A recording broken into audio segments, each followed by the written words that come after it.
prvo v kajakaškem krosu. Res nepričakovana, ampak vedela sem na treningih, da mi gre dobro in da če naredim vse, kar je po planu, da se lahko borim za najvišja mesta in javske unije.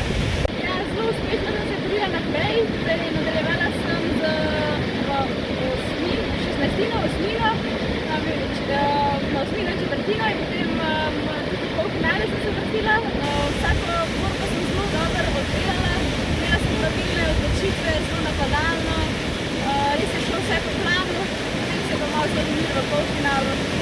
Ampak jaz sem vse zelo zadovoljna, na koncu sem bila peta, kar je sedaj moj najboljši rezultat, vidi se napredek, zelo sem zadovoljna, da se vidi ta napredek, da smo dobro delali, da smo vložili več časa tudi v kajakaški kros in res tak zelo lep zaključek vsega trpenja. Zelo lep zaključek, štart je bil dober, uvrstila sem se v finale v kajaku, Mino peljala zelo dobro finalno vožnjo.